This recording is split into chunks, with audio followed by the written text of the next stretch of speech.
Trigonometric equation and their solution.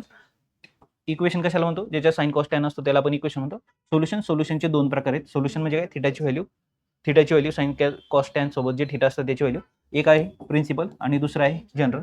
Principal solution हे काय असतं, 0 to 2π म्हणजे 360च्या मध्येच असतं, बरोबर आहे. आणि इथं जर पाहिलं तर जनरल सोल्युशन हे 2π प्लस म्हणजेच काय 360 प्लस असतं. ओके, म्हणजे हे किती वेळा रोटेशन मारू शकते.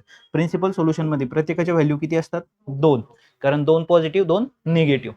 प्रत्येक ठिकाणी साइन कोणत्या क्वाड्रंटमध्ये पॉझिटिव्ह आहे, म्हणजे प्रत्येक जण जे 6 भाऊ आहेत ते कोणत्या क्वाड्रंटमध्ये पॉझिटिव्ह कोणत्या क्वाड्रंटमध्ये निगेटिव्ह हे तुम्हाला इथं माहित पाहिजे, बरोबर आहे. त्यानंतर कोणत्याही क्वाड्रंटमध्ये जाताना कोणत्या ऍक्सिसचा वापर करायचा आहे तुम्हाला, एक्स ऍक्सिसचा वापर करायचा आहे, म्हणजे पाय मायनस थिटा पाय प्लस थिटा. ओके, त्यानंतर 2π प्लस 2π मायनस, याच्यापेक्षा वेगळं काही करायचं नाही. आणि तुम्हाला 2π प्लस कडे जायचीच गरज लागत नाही. एकतर पाय प्लस करता तुम्ही पाय, नाही तर पाय मायनस करता, नाही तर 2π मायनस करता.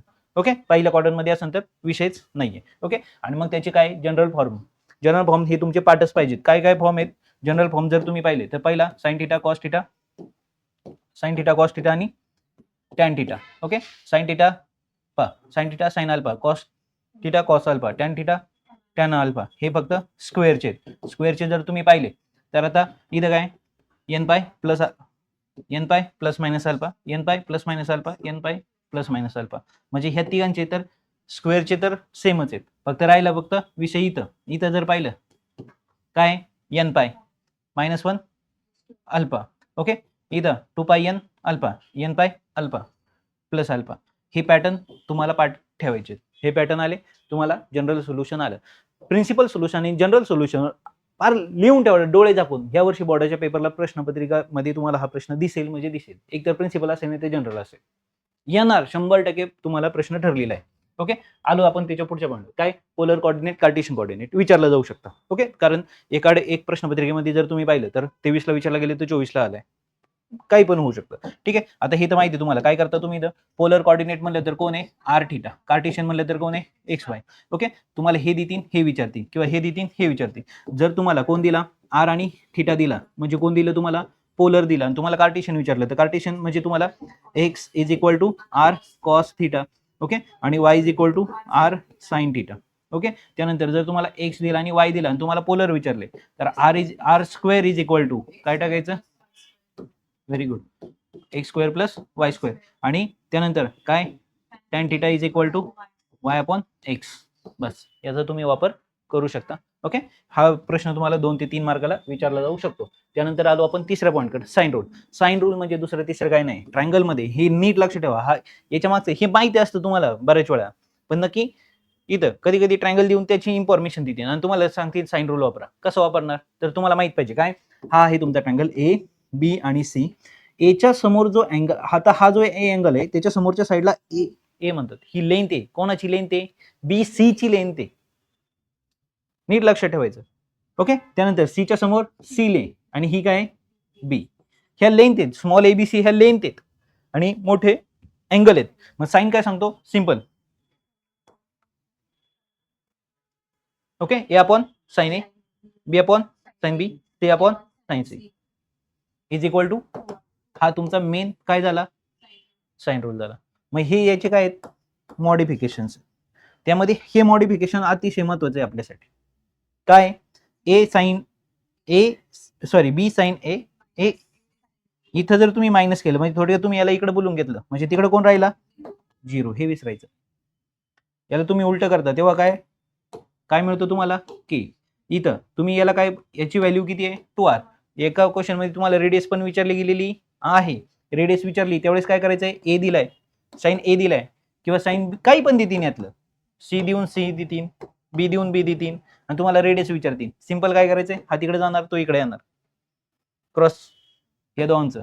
आलं लक्षात. ठीक आहे, हा रूल अतिशय महत्वाचा आहे, हे नीट लक्षात ठेवा. त्यानंतर आलो आपण इथं cosine rule simple, cos A cos B cos ए, तीनच अँगल आहेत ना. साइन म्हणजे तिघांचे साइन, कॉस म्हणजे तिघांचे कॉस. आता कॉस ए जेव्हा तुम्ही इथं घेणार आहे नीट लक्षात ठेवायचं, ए जेव्हा एक पाठ करा, बाकी तुम्हाला बघायची गरज नाही. ए जेव्हा तुम्ही घ्याल तेव्हा काय करायचं तुम्हाला, ए सोडून ए बी सी हा सिक्वेन्स सारखा होतो. सी नंतर परत कोण येतो ए, म्हणजे ए जेव्हा तुम्ही घेणार आहे तेव्हा काय येणार आहे बी सी ए ला मायनस करा आणि खाली कोण आहे बीसी. बी घेतला तर चालू कुठून होणार सी. सी ए मायनस बी सी ए. आणि जेव्हा तुम्ही सी घ्याल तेव्हा चालू कुठून होणार परत a b minus c a b. Okay आलं लक्षात. त्यानंतर आले तुम्ही प्रोजेक्शन रूल. हाही महत्वाचा आहे. आता तुम्ही परत इथं लक्षात ठेवायचंय मग अशी आपण पाहिलंय कुठं साइन रूल मध्ये. साइन रूल मध्ये काय पाहिलं आपण ए ए साइन ना ए साइन ए सॉरी ए साइन बी ए साइन बी मायनस बी साइन ए असं जर असेल तर इकडे काय 0. पण जर तुम्ही इथं पाहिलं ए sign sorry cos A cos B cos आहे. इथं साइन आहे इथं कॉस आहे पण पॅटर्न सेमच आहे पहा ए साइन कॉस बी झालंय बघ. ओके इथं काय प्लस ए बी आहे ना म्हणजे उत्तर काय येतं सी येतं.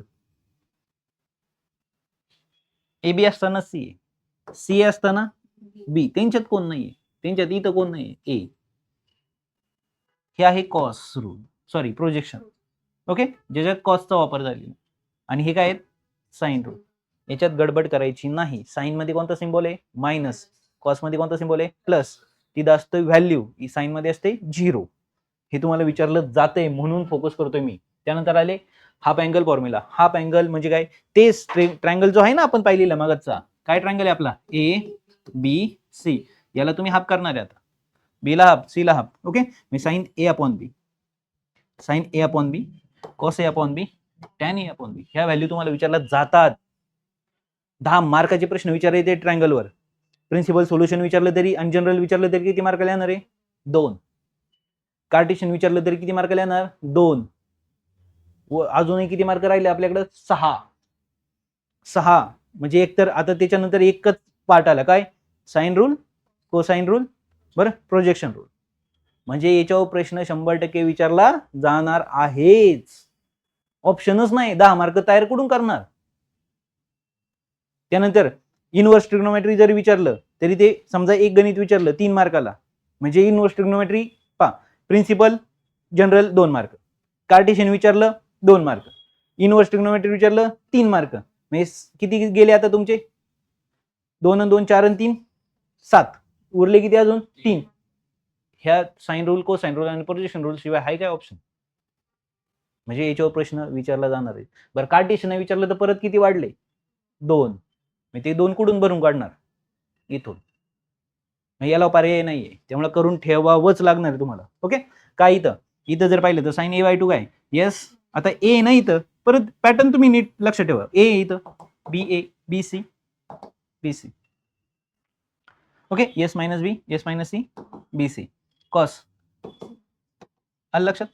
त्याचा पॅटर्न नीट लक्षात ठेवा. वेगळे फॉर्म्युले तिथं. एस म्हणजे कोण आहे ए प्लस बी प्लस सी 2s आहे ना म्हणजे हा 2 इकडे काय टाकायचं आपल्याला डिवाइडला टाकायचं तेव्हा आपल्याला एस मिळणार हे लक्षात ठेवा. आणि एवढं सिंपल आहे हे फक्त कळलं पाहिजे. आणि हे ईबीसीच्या व्हॅल्यू तुम्हाला दिल्या जाणार आहेत. ओके त्यानंतर आलो आपण हेरॉन्स. हा हेरॉन्स फॉर्म्युला फक्त तुम्हाला लक्षात ठेवायचा एरिया ऑफ ट्रायंगल हा बस बाकी काहीही नाही. ओके आलो आपण इथं नेपियर्स अॅनॉलॉजी. नेपियर्स काय सांगतो आता याच्यावर शक्यतो प्रश्न कमी विचारला गेलाय पण माहिती असावा गडबड नकोय. ओके सिंपल काय टॅन जेव्हा तुम्ही काय करता ए मायनस बी बाय 2 करता म्हणजे ए आणि बीचं काय करायचंय ट्रायंगल तोच बरं का आपला. ए अँगल घेतला बी अँगल घेतला 2 अँगलचं काय केलं सबट्रॅक्शन आणि त्याला डिवाइडला 2 लावला तर काय होतं त्याची जी व्हॅल्यू येते तीच ए मायनस बी त्याच्या लेंथ येत आता. Okay A plus be caught या दोघांमध्ये बी आहे ना मग इथं कोण घ्या आता सी घ्या. म्हणजे ए बी आला कसं घ्यायचंय सेम त्या पॅटर्ननी हे 2 पॅटर्न आहेत. आलं लक्षात ठीक आहे. त्यानंतर काय आलं इनव्हर्स ट्रिग्नोमेट्री. इनव्हर्स ट्रिग्नोमेट्री मध्ये तुम्हाला काय विचारली जाते व्हॅल्यू. ओके ठीक आहे. इथं दुसरं तिसरं काय नाही काय tan theta is equal to समजा 1 आहे तर तुम्ही काय लिहिता theta is equal to tan inverse 1 बरोबर. आता इथं तुम्हाला अजून कोणाची गरज लागणार आहे 11वीचे फॉर्म्युले. 11वीचे कोणते फॉर्म्युले ट्रिग्नोमेट्री 2.